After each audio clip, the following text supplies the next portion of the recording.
you had made some investment before you brought on Ignyte into doing some of this yourself with the whole NIST controls and things like that. But I would love to hear from you. Why did you select Ignyte to kind of help with this process? Well, we did all the reading we could. We got as smart as we could. We began attending I think it was weekly webinar that AFWorks held with their CIO. And she was helpful up to a point, and then just didn't know anything beyond a certain point.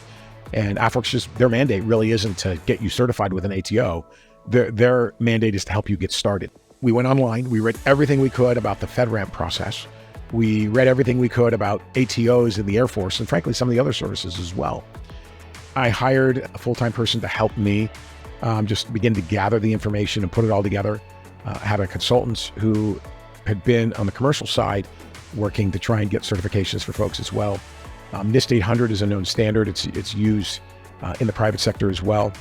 And we began to realize that when we went into meetings with the government, we actually were the smartest people in the room. And we realized they were either making stuff up, they were just saying blanket statements like, you need X, and you'd press them a little bit, and you realize they really truly didn't know either.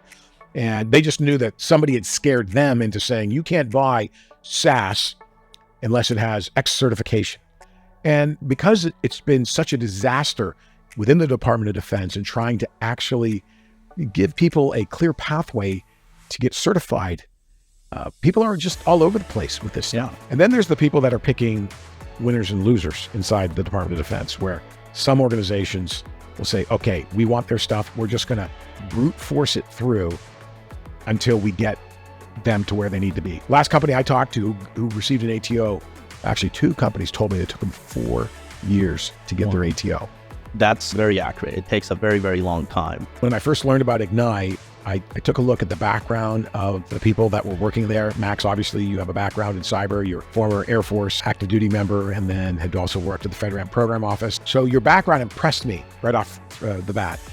In addition, you had a software solution, a tool that would track compliance and track progress, because I felt that if we could show where we were at in the process and be transparent and be able to have updates and to show to our Air Force customers and people that were interested in working with BILT, that would help me to help them have confidence that BILT's actually a really secure tool.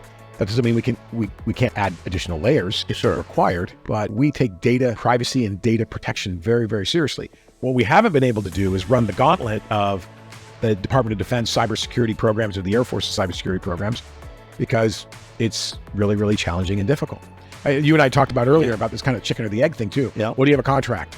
Okay, now you have a contract. Okay, well, are you ready to go big time? Are they going to fund you for phase 3 to move out of AFWorks money? Well, we're not going to even work with you until you're at that point. And then you just kind of crawl to a standstill, at least on moving forward on that kind of stuff. And then you hear about people that punch through it and somebody pulled them through and then they got their certification. So there's a big disconnect between policy, where they're requesting help from the private sector to bring in award-winning commercial tech, and then the ability to deliver it and put it into the hands of airmen, soldiers, sailors, or Marines. Well, I really appreciate you, Ahmed, selecting us. It's been a pleasure working with you.